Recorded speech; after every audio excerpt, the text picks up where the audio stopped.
Baik, terima kasih abang-abang saya, abang moderator tadi, saudara saya yang tidak asing lagi. Kemudian seluruh pembicara yang tadi luar biasa. Saya di sini mungkin hanya penggembira di sini. Jadi sudah dipaparkan dengan gamblang tadi oleh senior-senior kita, oleh guru-guru kita. Baik, saya mulai saja. Bismillahirrahmanirrahim. Assalamualaikum warahmatullahi wabarakatuh. Waalaikumsalam. Asyhadu an la ilaha illallah, asyhadu anna Muhammadan abduhu wa rasuluhu la nabiyya ba'da. Salam dan juga selamat siang kepada pemirsa sekalian, juga saudara moderator, kemudian Pak Marwan sebagai inisiator dari UI Watch dan TP3, kemudian beberapa seluruh bahkan narasumber lain yang tidak saya sebutkan satu persatu, tapi saya sangat mengagumi dan menghormati mereka semua ya di sini dan juga yang di online, Zoom online. Baik, saya di sini karena temanya mengenai dugaan keterlibatan Satgasus ya dalam KM 50, maka saya mau apa sih Satgasus itu? Mungkin di sini tadi belum pernah saya dengar kebetulan. Nah, baik. Jadi Satgasus ini sepengetahuan saya mau informasikan awalnya ini pada 6 Maret 2019. Jadi Satgasus ini 6 Maret 2019 itu ada surat perintahnya, ada surat penugasannya. Nah, yang 6 Maret 2019 itu tentu saja diketuai oleh Pak Tito Karnavian.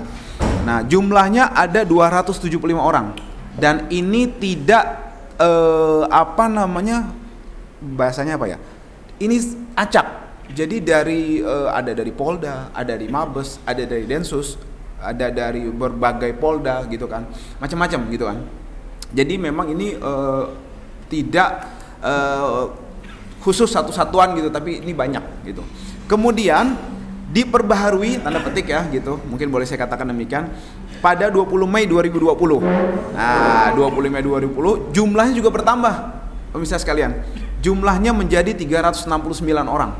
Gitu. Jumlah 369 orang ini ya itu macam-macam dari ini, dan yang menarik hampir semua yang ada awal itu 275 orang itu di yang 6 Maret 2019 itu masuk lagi di 369 anggota yang berikutnya. Nah, anggota-anggota itu juga banyak yang baru. Nah, saya sedikit berbagi di sini sharing karena saya hanya penggembira tadi. Sepanjang saya menangani kasus-kasus yang melibatkan aktivis, ulama dan juga para pejuang ya, itu nama semua itu ada. Gitu, hampir semua saya kenal gitu kan, hampir semua kenal. Kenapa? Karena dari 2012 sampai belakangan ini nama-nama itu ada gitu kan. Jadi saya nggak asing dengan nama-nama itu, baik dari pucuk pimpinan paling atas sampai yang ngetik, sampai yang BAP itu saya ada semua di situ. Dari kasus Habib Bahar, kasus dulu Bahtiar Nasir, kemudian Ustadz Bahtiar Nasir maksud saya, kemudian ada Ustadz Bernard, semua gitu kan, ada semuanya, bahkan yang sampai Haji Munarman. Yang fenomenalnya adalah kasus ini sedikit ini ya intermezzo.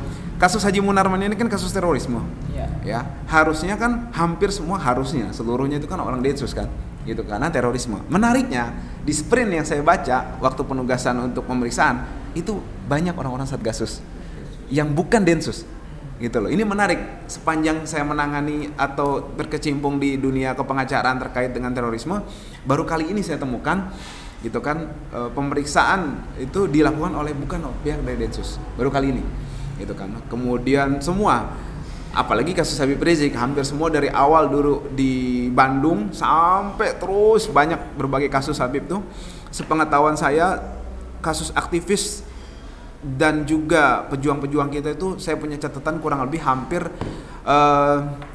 kita dilaporkan itu hampir kurang lebih 32 dari tahun 2012 itu, bahkan lebih ya kalau sampai sekarang. Itu hampir semua nama-nama itu ada, 369 itu ada gitu kan. Sampai yang terakhir yang memeriksa Habib Bahar tuh juga ada di situ nama-namanya. Baik. Selanjutnya saya mau sampaikan yang menarik. Nah, kita bicara soal ini dulu ya, soal Duren 3.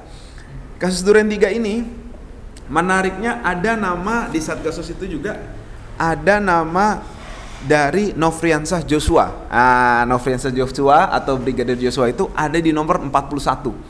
Begitu juga ada nama Matius Mare tadi yang disebutkan bertato tadi kan segala macam, ada di nomor 39. Nah, kemudian Pak Sambo tentu saja ada. Beliau ada di nomor 16 karena sebagai kepala Satgasus. Sebelumnya di sprint yang sebelumnya beliau itu ada di nomor agak bawah dia. Soalnya beliau di situ belum menjabat yang signifikan lah gitu kan. Baru jadi Kasatgasus ketika yang 20 Mei 2020.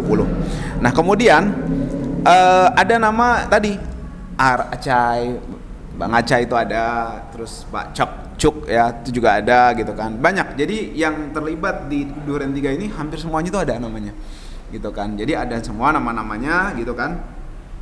Kemudian juga kalau kita di sini bahas soal KM 50, tentu saja hampir semua yang terlibat di persidangan Jakarta Selatan itu namanya ada.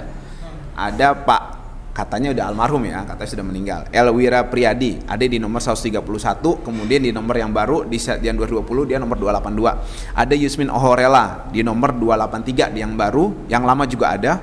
Nah, ada Fikri Ramadan. Fikri Ramadan ini hanya di yang Satgasus yang baru, yang lama nggak ada dia.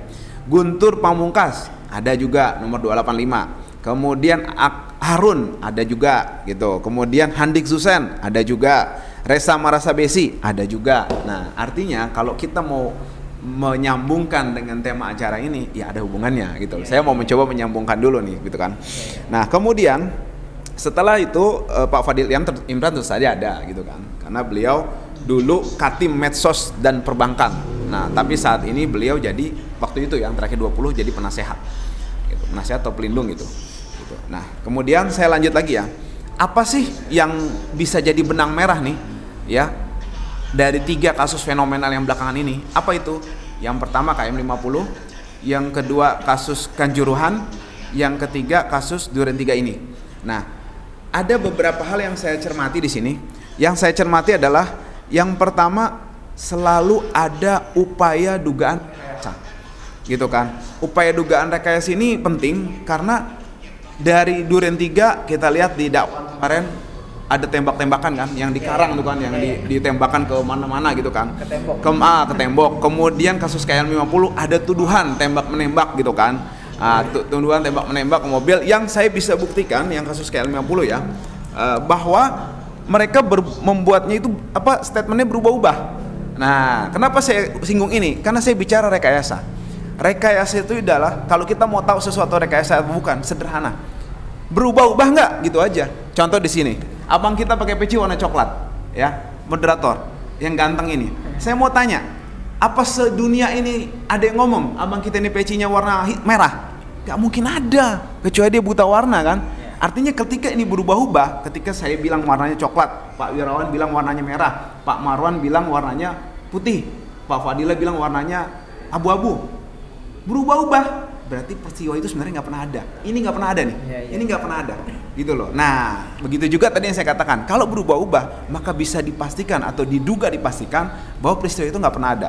Contoh, saya mau kasih contoh kasus KM 50. Satu aja dari segambreng yang saya sebenarnya sudah sering kemukakan di berbagai kesempatan, termasuk di persidangan Habib Bahar. Dan ini sebenarnya saya hanya mengungkap di buku putih. Saya hanya bacain aja sebenarnya ini. Bukan saya pinter, bukan. Saya cuma sok pinter dan bacain yang di buku putih di sama senior-senior saya ini. Jadi Bribtu Fikri Ramadan bikin kesaksian di lapor, mereka bikin laporan polisi 3 kali bang, tanggal 7, tanggal 8 Desember sama tanggal 7 Januari. 3 laporan beda-beda semua. Ada namanya Adi tadinya, sebelumnya nggak ada gitu loh. Kemudian katanya serempet-serempetan, dipalangin, ditembak-tembakin. Habis itu katanya serempet-serempetan aja, berubah-ubah lah pokoknya gitu kan. Pertama-tama bilangnya katanya pistolnya rakitan, kemudian katanya pistolnya organik, balik lagi dan semacamnya gitu. Nah, yang menarik saya kemarin tanya juga, kan yang ditunjukkan sama konversi itu kan revolver kan. Nah, pelurunya itu saya tanya, ini katanya, makanya saya coba cross check karena saya bukan ahlinya. Kata pihak yang ahli gitu kan, teman-teman yang biasa main senjata itu, kaliber yang dituduhkan itu nggak cocok sama revolver. Kalibernya itu adalah kaliber yang modelnya kayak Glock gitu loh. Padahal yang dituduhkan dipakai oleh pengawal Habib itu revolver gitu loh. Artinya ada nggak matching gitu loh contohnya gitu. Nah, isi dari pelurunya. Kemudian saya lanjut lagi, tadi saya masih bahas soal rekayasa. Nah, kalau kasus Duren 3 ada rekayasa, kasus tadi yang ini juga ada rekayasa, yang Kanjuruhan juga. Yang Kanjuruhan ada nyambung. Rekayasa itu bersambung dengan yang saya mau sampaikan kedua, playing victim. Katanya Aremania bawa miras. Kemudian katanya masuk ke lapangan menyebabkan anarkis gitu kan. Intinya di playing victim. Padahal faktanya kita tahu orang pemain Arema aja pada meluk-meluk mereka yang meninggal di ini kok di ruang ganti kan gitu kan, dan mereka itu menyemangati. Itu pun kali ini dibenarkan tanda petik oleh Komnas HAM. Artinya bolehlah Komnas HAM untuk kasus Kanjuruhan ini. Nah, gitu kan. Saya harap sebenarnya pujian kita ini, ayo dong kalau kasus yang lainnya jangan kayak gitu loh. Kenapa berubah-ubah gitu loh maksudnya. Nah, waktu kasus Kanjuruhan ini Komnas HAM lumayan. Suaranya bukan seperti pengacara. Suaranya seperti Komnas HAM beneran. Nah, seperti ya gitu. Itu pendapat saya berarti kan. Nah, kemudian selain playing victim tadi juga ada. Kalau kasusnya Duren 3, playing victimnya kan dugaan ruda paksa. Ya kan? Dituduhkan korban dituduh gitu kan. Sama tadi. Kanjuruhan korban dituduh juga kan. Katanya suruh ada miras lah apa segala macam. Kalau yang ini satu ruda paksa, ini yang FPI tadi dituduh melakukan kekerasan. Nah, dua itu tadi. Kemudian yang ketiga saya mau lanjut lagi, ciri-cirinya adalah penghancuran TKP atau penghancuran sesuatu yang terkait dengan barang bukti. CCTV dihilangkan, disisir ya, kemudian diambil ininya, maksud saya dihilangkan tuh recordnya diambil, dihilangkan, kemudian diganti yang baru. Itu saya dengar kemarin di persidangan Duren 3, kasus Duren 3 itu katanya diperintahkan untuk mengganti dari semua yang diganti ada 2 yang nggak diganti, ada 2 yang coba diganti, yaitu di depan lapangan basket dan di rumahnya ex Kasat Reskrim Polres Jakarta Selatan. Nah, itu ada upaya-upaya. Dan yang mengupayakan Bang Aceh tadi gitu kan yang disebut itu ternyata ada di Satgasus. Nah, Bang Aceh untuk informasi nggak sendiri, ada Tomser dan Monofri disuruh. Yang disuruh namanya Irfan Widianto. Nah, artinya ini ada kemiripan nih, modelnya sama gitu, template-nya sama, saya mau katakan gitu kan, mirip. Udah luar biasa Bang. Template-nya sama, jadi ada 2, kalau nggak mereka terbiasa untuk itu, atau yang kedua sudah direncanakan. Nah, saya menduga di kasus Duren 3, dugaan saya, ini karena kebiasaan. Jadi nggak direncanakan memang. Kita akui memang kita dapat melihat itu tidak direncanakan, tapi template-nya dipakai. Dia tembak-tembak, CCTV gitu kan. Kenapa sih orang udah biasa, saya lewat sini biasa, kenapa? Karena saya udah biasa lewat sini gitu loh. Nggak usah disuruh juga saya lewat situ gitu kan. Artinya sudah menjadi habit gitu. Nah, kemudian Kanjuruhan juga informasinya mau dihancurin kan gitu kan. Maksud saya kok mirip ya gitu kan. Coba untuk di ini. Begitu juga rest area KM50 gitu kan. Kemudian selanjutnya yang keempat saya mau soroti adalah ada cover up gitu. Pemirsa sekalian, abang-abangku sekalian, guru-guru saya, ada cover up. Cover up itu apa sih? Cover up itu ada yang ditumbalkan gitu loh. Di kasus Kanjuruhan, Direktur PT LIB, Panpel, terus Security Steward, Kabak Ops Polres, Kasat, Komandan Kompi Brimob gitu kan. Kemudian tadi juga kalau kasus Duren 3 ada Brigadir Barada terus apa lagi tuh yang lain, ada Pak Kuat atau segala macam Barada Rifki Rizal.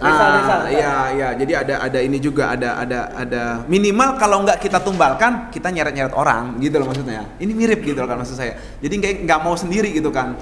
Dan kemudian saya mau sambung tadi cover up itu ke yang terakhir. Poin terakhir adalah apa sih poin kelima? Budaya tidak mau tanggung jawab gitu loh. Artinya biasa ini. Jadi akhirnya pucuk-pucuk yang tinggi itu aman gitu loh.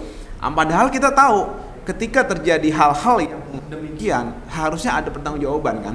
Nah, ini mereka nggak mau gitu kan. Akhirnya putus sampai di menengah gitu kan. Putus sampai di menengah saja gitu kan. Nah, bahkan di kasus Ferdi Sambo kan ada upaya terakhir, yaitu apa? Untuk mentersangkakan hanya Barada kan dan yang lainnya. Kemudian dengan alhamdulillah dengan pertolongan Allah dan dengan makar Allah juga semuanya akhirnya dibuka, akhirnya minimal sampailah menengah, sampai pucuk. Kalau kasus Duren 3 ini saya duga sampai pucuk. Kenapa? Karena kecelakaan tanda petik ini mentok di sini, nggak ada yang lain kan, seperti itu kan. Tapi yang lain-lainnya, tapi jangan lupa, anehnya itu terjadi di Jakarta Selatan. Kapolres Jakarta Selatannya dimutasi. Nah, Jakarta Selatan tuh ada di mana gitu kan? Di Jakarta, tapi yang di Jakarta atau yang di Polda aman gitu loh maksud saya. Nggak ada yang di nggak ada yang di dimutasi lah gitu loh, seperti itu. Artinya ini dari 5 itu saya mau ngambil kesimpulan ada 3 hal yang kita harus kalau nggak dihentikan nih, ini berulang. Ini saya sudah sering ulang katakan dari KM 50 akan berulang, benar kan? Akhirnya beri kasus 2 dan 3, kasus Kanjuruhan ini akan terus berulang. Kenapa? Karena mereka nggak belajar bahwa ini akan ada efek jerah. Nggak akan. Saya yakin akan terjadi lagi nantinya. Kenapa? Karena 3 tadi yang saya simpulkan, budaya kekerasan, budaya rekayasa, budaya tidak mau tanggung jawab, ya, itu sudah mengakar, gitu kan. Diduga akibat kontaminasi dari tadi Satgasus itu. Dugaan saya seperti itu ya, karena mereka sangat berperan di sini dengan template yang sama, pelaku-pelaku yang hampir semua sama, dan juga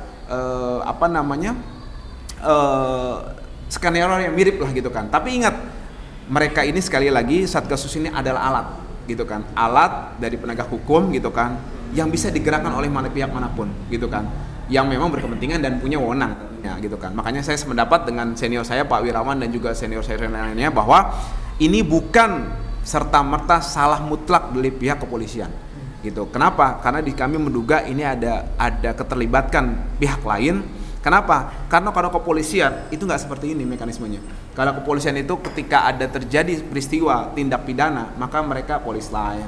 Mereka nggak seperti itu tuh, menghilangkan barang bukti apa segala macam, nggak seperti itu. Nah, artinya ini saya menduga kepolisian tanda petik terkontaminasi gitu kan, diduga terkontaminasi pihak lain yang memang mencoba untuk merusak pihak kepolisian ya, dan kita harus selamatkan hal ini sama-sama, kita yang mencintai institusi Polri dan institusi kepolisian.